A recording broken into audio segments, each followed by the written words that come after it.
अर्जुना सर्वा परिस उत्तम साधन करी माझेच नाम स्मरण उच्चिष्ट नको करू मन अनिके ठाई. श्री गोपाल कृष्ण महाराज की जय. बंधूंनो, आध्यात्मिक यूट्यूब चॅनल आध्यात्मिक स्पीच महानुभाव यूट्यूब चॅनल या चॅनलच्या माध्यमातून आपल्याला या ठिकाणी संवाद वार्ता, धर्मवार्ता, निरूपण कथा आपण श्रवण करणार आहोत. श्री कृष्ण महाराज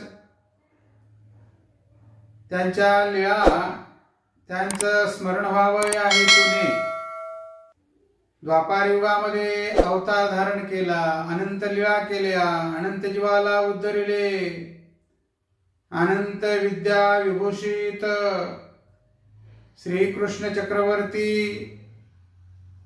आणि अनंत जीवाला सुखदान दिलं असा तो परमेश्वर.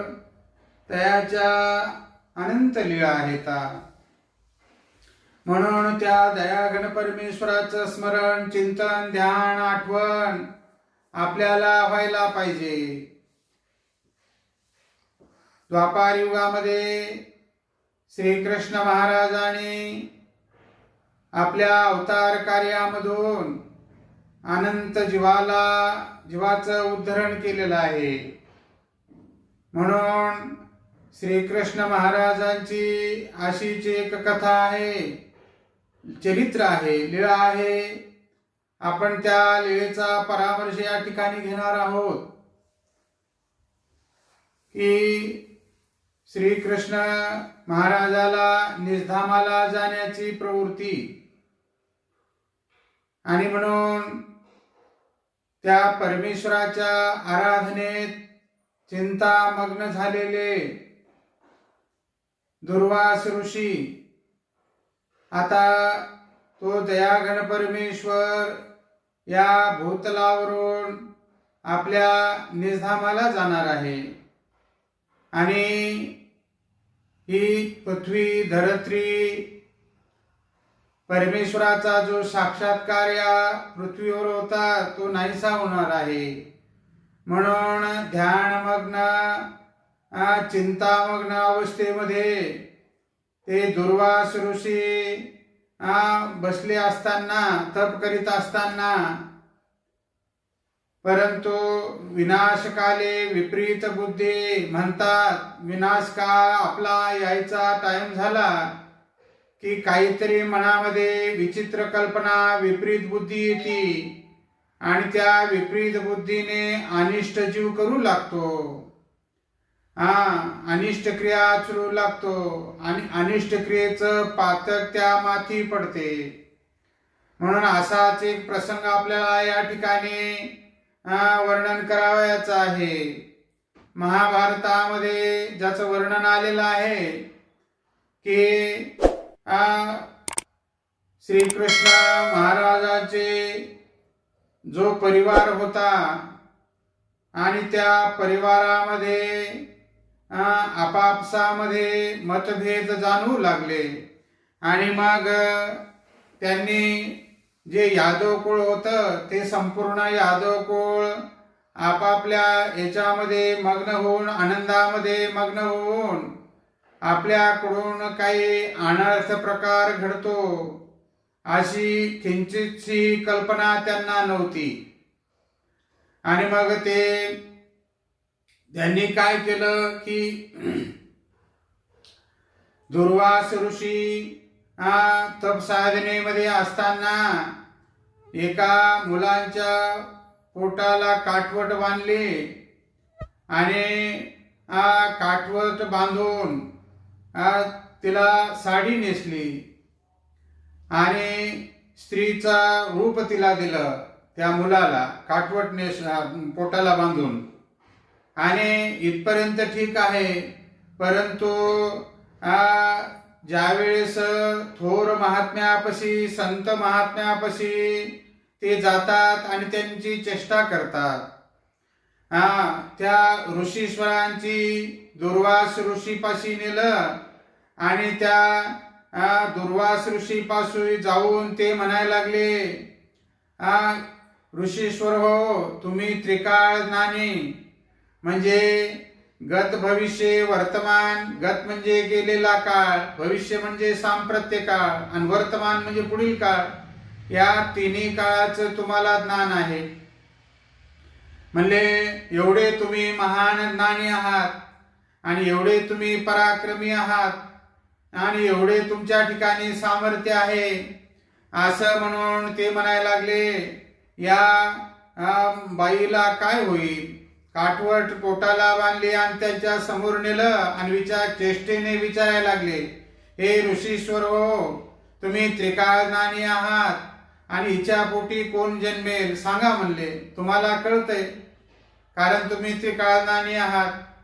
मग ते ऋषी श्रीकृष्ण महाराज आता निजधामाला जाणार आणि म्हणून देवाचा वियोग त्यांना सहन होईना गेला. देवाचे अंतर त्यांना, म्हणजे देव आता आपल्या इथून जाणार आहेत म्हणून ते दुःखीस्त होते, तपश्चर्येला बसलेले होते. मग त्यांनी त्या मुलाला समजावलं, चांगल्या भाषेत समजावलं, गोड शब्दात समजावलं, अरे तुम्ही जा पलीकडे खेळा, तिकडं इथून जा. पण ते काही हट्टीला पेटलेले मुलं ते काही ऐकत नव्हते. पुन्हा पुन्हा जवळ येऊन ते त्याच शब्दामध्ये त्या दुर्वास ऋषीला म्हणायला लागले, हे ऋषीश्वर तुम्ही त्रिकाळ ज्ञानी आणि सांगा म्हणले हिच्या पोटी कोण जन्मेल. आता तपश्चर्येने, तप साधनेने त्यांनी आपल्या तपाने तो योग बांधला होता आणि तपश्चर्येच्या साधनाने त्यांच्या ठिकाणी सामर्थ्य आलं होतं. म्हणून बरेच वेळेस प्रतिकार केल्यानंतर ते ऐकत नाहीत. मग पुन्हा ते चिरडून त्या ऋषीला म्हणायला लागलेले. मग ते ऋषी क्रोधायमान होऊन संतप्त, राग त्यांना क्रोध आला आणि क्रोधाच्या भरात ते त्यांना श्राप देऊन टाकतात. म्हणले हिच्या पोटी जो जन्मेल तो तुमच्या समग्र यादवाचा निर्वंश करील. म्हणले तुम्हाला किती वेळ सांगितलं, तुम्ही ऐकत नाही. आता तुमचं कार्य कर्तव्य करणी अशा प्रकारची आहे म्हणले की हिच्या पोटी जो जन्मेल तो संपूर्ण यादव कुळाचा नाश करील. आता मग काय झालं की हे श्रीकृष्ण महाराजाला, बळीरामाला ही गोष्ट समजली. ऋषीचा श्राप खाली जात नाही आणि मग अशा प्रकारे त्यांनी काय केलं, ती काठवट जाळली. जाळल्यानंतर त्या काठवटीची जी राख होती ती नदीमध्ये टाकली. नदीमध्ये टाकल्यानंतर म्हणले त्या राखेपासून पानकळस तयार झाले आणि त्या काठवटीला एक खिळा होता. तो खिळा एका माशाने गिळला. तो मासा एका धिवराने धरला आणि म्हणजे कोळ्याने धरला तो मासा. आणि मग कोळ्याने मासा धरल्यानंतर तो खिळा म्हणजे मासा तो एका भिलापाशी गेला. त्या भिलाने त्या खिळ्यापासून बाण तयार केला आणि तो बाण श्रीकृष्ण चक्रवर्ती ज्यावेळेस निजधामाला विजय करायचं होतं त्यावेळेस एका वृक्षाखाली ध्यानस्थ बसले होते. आणि मग तिकडून भिलाने पक्षाचा डोळा चमकतो म्हणून त्याने बाण मारला. ते देवाच्या श्रीचरणाला बाण लागला. सांगायचं तात्पर्य की ऋषीचा श्राप हा खाली जात नाही. म्हणून परमेश्वराने यादव कुळामध्ये जन्म घेतला होता आणि मग तो धिवराने पकडलेला मासा त्याच्यापासून त्याच्यामध्ये खिळा निघाला, तो खिळ्याचा उपयोग त्या बाण तयार करण्यापर्यंत गेला आणि तो बाण त्या भिलाने श्रीकृष्ण चक्रवर्ती न समजून, कोणीतरी एक पक्षी आहे असं समजून त्यांनी बाण मारला, चमकला तो आणि देवाचे श्रीचरण चमकले आणि त्या ठिकाणी प्रकाश पडला आणि त्यांनी बाण मारला. सांगायचं तात्पर्य की अशा प्रकारे आणि मग तो देवाने त्या ठिकाणी श्रीकृष्ण चक्रवर्तीने अवतार संपविला.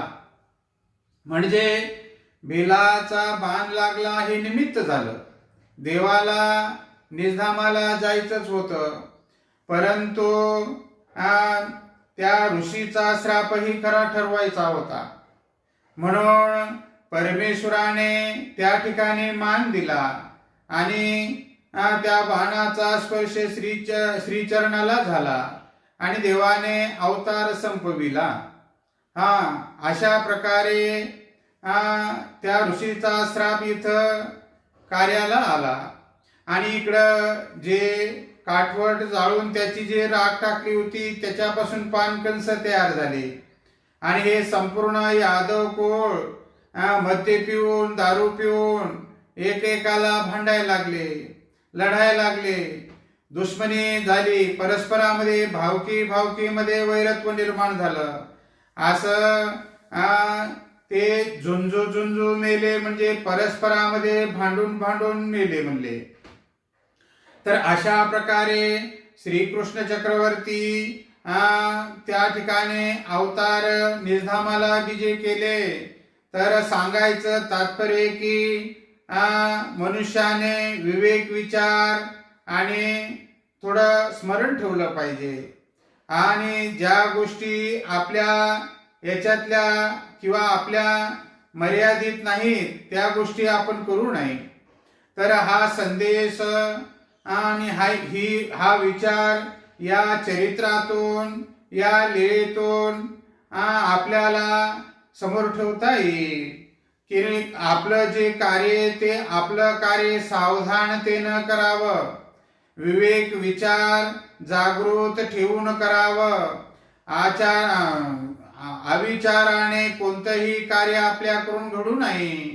आणि म्हणून परमेश्वराने आपल्याला मनुष्य जे दिलेलं आहे त्या मनुष्याचं जे मानवतेचं वर्तन आहे त्याप्रमाणे आपण वर्तन केलं पाहिजे. मानवतेला सोडून वर्तन केलं तर अशा गोष्टी आपल्याकडून घडल्या तर त्याचं प्रायश्चित्त, त्याचं फळ आपल्याला भोगावं लागतं.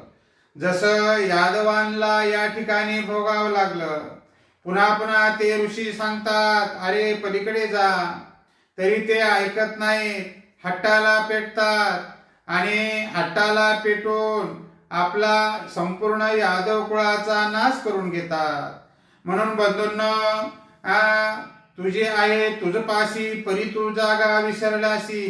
कसं वागायचं आणि काय जोडायचं आणि काय अर्जकत्व करायचं हे आपल्या हातात आहे. आपण त्याचे शिरोमणी आहात, आपण त्याचे कर्ते आहात. म्हणून पुण्य आचरायचं की पाप आचरायचं, गुण आचरायचा की दोष आचरायचा, आणि ओकट करायचं की गोमट करायचं, कोणतं पदरात पाडून घ्यायचं.